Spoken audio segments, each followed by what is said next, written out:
Hello, welcome back. So in this video, we will take a look at how to do our cart flow, or basically adding an item to a cart and then verifying the price for that particular item.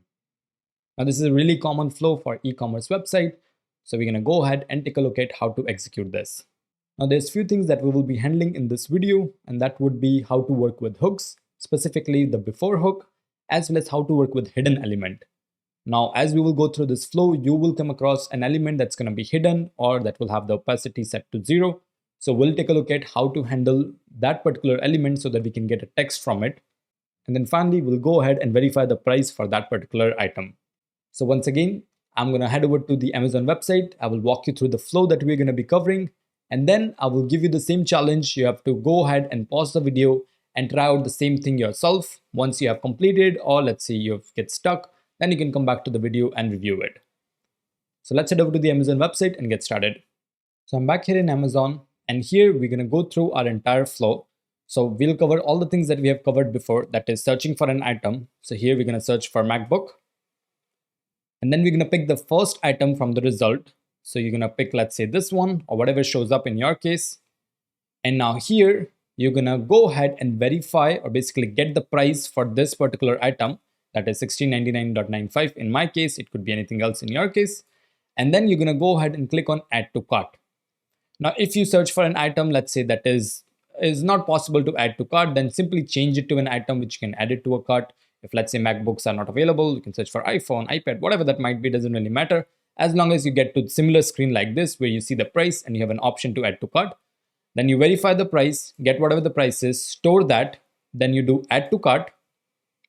Once you come here, then I want you to verify this text, added to cart, and I also want you to verify the amount that was over there is actually the same amount that shows up as part of cart subtotal as well. So again, you search for an item, you pick the first item, and from there you verify the price for that item, you add to the cart, you verify this text that it's been added to the cart, and then you verify that the subtotal is the same as the device price. So this is the overall flow that we're going to be covering in this video. So again, pause the video, go ahead, try this out on your own. And once you're done, come back to this video and I'll show you how to do this. All right, so how was that exercise? Were you guys able to figure it out? Now this one was a little bit complicated, so it's okay if you struggle with it, that's totally fine. So let me head over to VS Code and we will get started. But before that, let me delete this item from cart. All right, let me head over to VS Code. Here, I'm going to create a new file. I'll call this one cart.e2e.js. Now we'll do the same thing. I'll add my describe init block. This one I can call it, let's say, cart flow. And the first one is going to be add item to the cart. And this is going to be an async function, so we'll keep it async here. Now here we're going to start adding all of our cart related logic. So the very first thing we need over here is to go through the same process that we did before, which is searching for the item. And then we come to the next page, and then from there we have to click on that first result item and then add that particular item to the cart. So for that, what I'm going to do is add in a new block here, and that is a before block, or like a before hook. Now right here, I'm going to make this an async as well. Now I'm going to copy the exact same thing that we did when we were trying to search for the text. So I'll go back to, let's say, home.e2e.js, and let's see what we were doing there. So search content and verify text. So this thing, so I'll just copy this up until here. I'm going to go back right here and simply paste that. So this will go ahead, search for MacBook. I don't need this expected search text, so I can remove that. And then it will click on the search button. Now this will take me to that page where I can go ahead and select the first search item. So from here, now let's head back over to Amazon and then go ahead and proceed with the rest of our flow. So I'll go back to the website. I'll search for, let's say, MacBook here. Now this is the search result that we want to go ahead and pick it up. So let's do right click here and do inspect. All right, so let's select this one and see what we get back. So this is an image. Let's see if we can find an anchor tag. So this is that, div AOK. Let's keep going up. I'm trying to see if I can find maybe, let's say, unique thing for the entire section. So let's say for this section right here. Okay, I think this might work. So we have a class here, which is the product image container. So this seems fine. So let's copy this and I'm going to search for this. All right, so I have product container here, and I have the next one, and the next one, and the next one. Perfect. So this is what we need. So we need the first one from here. And you can notice this is not unique. We have 24 nodes, and that's okay because over here, these results are all pretty much same except the content is changing there. So you won't have, let's say, if they haven't really done something to make it unique, then you'll likely have to work with all of the nodes together. So I'm going to copy this thing. And this is something new. We haven't looked into it, how to work with multiple nodes. So that we'll figure it out in this video. Now let me head back to VS Code. Here, I'm going to simply do await. Now in WebdriverIO, if I want to access all the nodes together, I can do $, and then this will give me all the nodes at the same time. That means this will pretty much return those 24 nodes. I can do this, and then from there, I can, let's say, pick the first one by simply just doing this kind of array and pick the 0th index. That's one way because that will give me one node. Or a better way to do that is if I simply get rid of that and I just say, just do $, what this will do is it will automatically go ahead, find all of those elements, and it will give me the first element. So that's kind of a trick that you can apply by simply adding $, and it doesn't matter how many containers are there or image container, it's going to give me the first one. So once I have this, I'm going to go ahead and do .click on that. And again, one thing we forgot to do is add in those browser and so on that we had over here. So let's just copy this and paste it right here. There you go. So that's good. All right, now the next thing we're going to do is once we are here, we have to go ahead and verify the price. So let's go back or basically get the text for the price. So I'm going to click on this. Now this is the price that I need. So I'm going to hover over to this. So we have two ways the prices are showing up. One is for this off screen, one is for this area hidden true. So it doesn't really matter which one you go for. So let's say I'm going to go for this area hidden true, and I'm going to try to access the text for this. Now again, if you went for this one, it might not have worked for you. And the reason because if I just go right here on the right, you're going to see the opacity is set to 0. We will take a look at how to handle this when we go to the next screen. But for now, I'm simply going to go with this one. So I'm going to copy this whole thing. So I'll try to see what is a unique element here. So let's see if I can find it. All right, so that's the ID. We have quote price desktop. So I'll copy that. And from there, I'll get the span that I need. And actually, that's going to give me multiple spans. So I'm simply going to get this area hidden true. So I'll say span that has area hidden set to true. And that's the one I need. So it's actually returning me 2 nodes. And that's fine. Both of them are the same thing. So I'll just pick the first one. So let me copy this and head back to my Visual Studio Code. And then right here, I'm going to get the expected text or expected amount or device price, whatever you want to call it. Let's say call it a device price, for example. Device price, I'll do await, put that in there. Now this one is going to be dot get text because I want to get the text for that particular element. All right, so that's what we got. And this has added 2 parentheses. Again, we don't need them. Perfect. So just to kind of show it to you, so what we did is we added in this particular element, and then from there we're doing a get text. This will give me the device price. Once I have the device price, I need to click on the add to cart button. So that's going to be a next step. So let's go ahead and do that. So again, head back to Chrome. I need to click on this add to cart button. So do right click and inspect. This one we have an ID, add to cart button. So that's easy. Let's just use that thing. And then here I'm just going to do await $, add to cart, and then do a dot click on this. All right, now before I do anything else, let's just make sure that this part is working. So for this, I will add in a await browser.pause. And let's just wait here for, I don't know, maybe 5 seconds. Let's try that out. Let's run this to make sure this is working. Now this time to run this, we're not going to run the whole thing together. We will simply run just this file. So with WebdriverIO, you can do that by doing npx wdio, and then you provide the spec file. So I can do dash spec, and in our case, we can go to specs cart.e2e.js. Oh, I just realized that it's not going to open up the browser because we forgot to add await browser.url.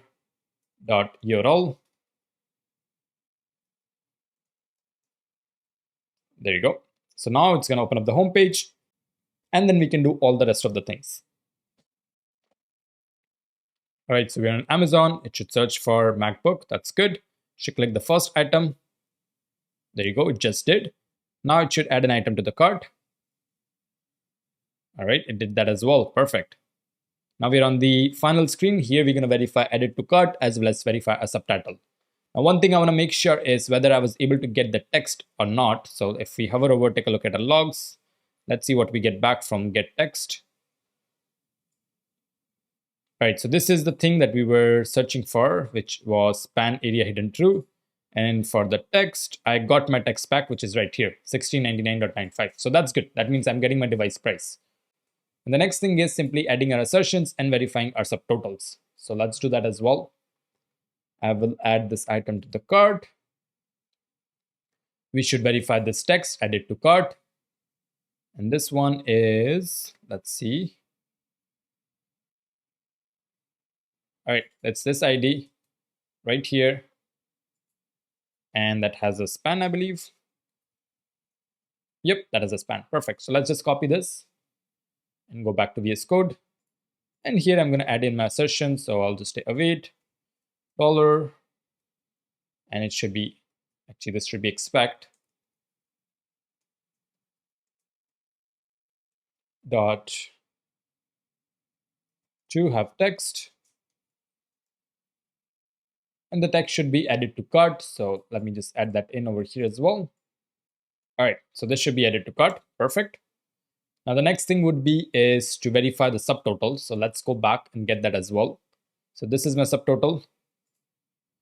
Now in this case, you're going to notice that we have two spans, but this one is broken down into, let's say, multiple texts. So we don't need this. What we need is this one, which is A off screen. So let's see what we have for that. I have the same subtotal count. And then I have this class, which is A off screen. So I can copy that and paste it right here. And the reason this is not coming because it's supposed to be, let's see, this is a span. So let's add that in. So I'm going to copy this whole thing, do span, and paste this right here. Oh, I just realized. So I picked the wrong one. I picked the subtitle item count. That's not what we need. What we need instead is this thing, which is ID SW subtotal, because this picks the whole thing together. So I can just remove this. And there you go. Now it's picking the one that we need. Perfect. So let's copy this and go back to VS Code. Now I will do the same assertion as before. I'll say expect dollar, paste that there. And what do we want it to expect? That it should have text. And the text should be the same as the device price. Perfect. So let's run this to see whether this would work. So I'm going to run it now. All right, so we are adding the item to the cart. Now we need to verify the subtotal, but seems like something is failing. So if you notice right here in the result, well, the expected was that we were supposed to see this text, which is the device price. Received was nothing. So it's not getting the text back that it's supposed to get, which is 1699.95. Well, why is that? Because if we just copy this and go back to Chrome, you can notice that right here, the text is there, right? You can see it over here, 1699.95 is there. But why am I not able to get that back when I'm doing my assertion? So most likely, if you guys tried this out on your own, this is probably where you got stuck because you were trying to verify this text and it was not showing up. Now, when this happens, usually what you need to do is take a look at what is happening with this particular class. Well, over here, we have the text we can see, but does that mean this class is doing something else? So if I just head back or basically take a look over here, this class seems fine. There's nothing weird. But the one right here, which is .a off screen, is the class that is implemented here. In this, you can see the opacity is set to 0. Now that's the problem. When the opacity is set to 0, WebdriverIO cannot see this text on the screen. So the text we're seeing right over here is a mixture of these texts that has been built and showing up over there. This one is hidden. So what we need to do is, there's two ways. One, we can change the opacity to 100 and then get the text. That's one way to do it. Or we can maybe get this text through the DOM. If you haven't worked with this, well, let me show you how that will look like. So for that, I'm just going to copy the selector. And you can do something like document.querySelector Now right here, I can paste in my selector. And if I hit enter, you can see I'm getting this entire text back as well as the amount as well. So here, maybe I can do something like inner text. So inner text will return me the text, or maybe I can do something like text content, and that will return me the same text back as well. So it doesn't matter which one I go with, let's say text content or this, it would work. So let me just copy this whole thing, and we're gonna see how we can execute a DOM query inside WebdriverIO. So that's something you're probably not sure if you have worked with it or not, but that's a common flow. Anytime you need to manipulate the DOM, make some changes, you will have to go ahead and use the browser.execute command, where you can go ahead and simply add this DOM command and get the desired result that you want. If it sounds too confusing, don't worry, let me show you how that looks like. Now, what I want you guys to understand is right now we were not able to get the text because this element had opacity set to 0. And because of that, the browser was not able to read the text because opacity is set to 0. So what we need to do is, instead of getting it through, let's say, the browser way where user is able to see it, we're going to get it directly accessing it through the DOM. So for that, we can use something called await browser.execute. Now this browser.execute will take in a script. Now this is a JavaScript snippet that you can inject directly into the page, and you can get access to whichever DOM element that you want. So this takes in a function, and then right here I can paste in the same exact query and I can return it over here. So the same query that we got there, I've put it over here by doing browser.execute, created an arrow function, and then I'm returning that query back. So what this will do is it will return me the price. So this would be, let's say, const subtotal. So the subtotal will be returned over here. Now this thing, instead of doing this way, I can say my subtotal. Instead of doing dot to have text, I will simply say it should equal to my device price. Now we don't need this opacity, so let's remove this. All right, so let me show you what I did. So I am getting the subtotal by directly accessing the DOM. This will return me that text that I need, and that text should match the device price. Basically, it should match 1699.95. Let's run this to make sure this works.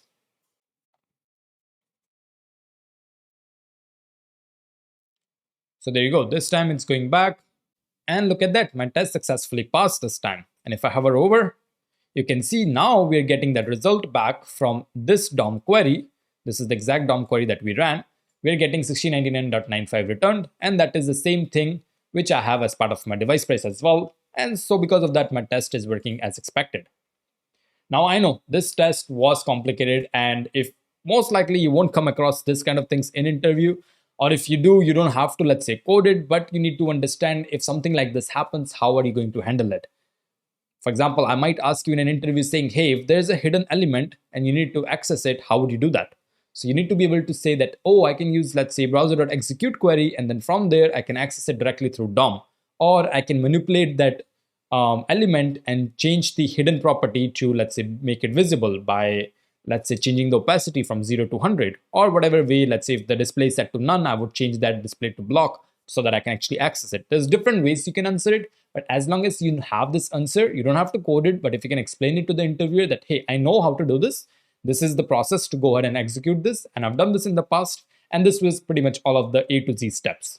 If you do that, that's good enough. Of course, if you can code it, that's perfect. You get the bonus points right there. So to quickly summarize, we first went in, used a before hook where we added all of the entire flow here. Then we went ahead and clicked on the first image. We got the text by doing .getText. We saved it in the device price. We added the item to the cart. We verified that as an assertion. Now, since this was a hidden element, we had to use DOM.querySelector to be able to access that particular text. And finally, we're just simply verifying it by using .toEqual, which is one of the just assertions.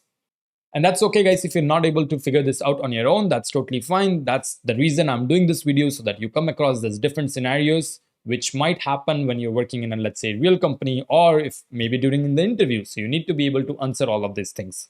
Now, I have covered how to work with browser.execute in more details in my course with WebdriverIO Complete Beginner course. If you haven't checked that out, make sure to go ahead and click on the link in the description below, where I go ahead and cover everything on how to work with WebdriverIO in a lot more detail. Plus, you're going to find all of my other courses in the academy as well. So if you want to step up your game as an SDET, then you can find all courses related to web automation, mobile automation, API automation, and so on. So that's it for this video, guys. If you enjoyed this video, please make sure to give it a like and subscribe to my channel if you haven't already. And let me know in the comments below what other content you would like me to create for the future videos. Now again, if you want to access all of this code, it will be available for you. And all you have to do is simply go to the link and add in your email, and you'll get an email back with how you can access the code that we just covered in this video. So that's it for now, guys. I will see you in the next one.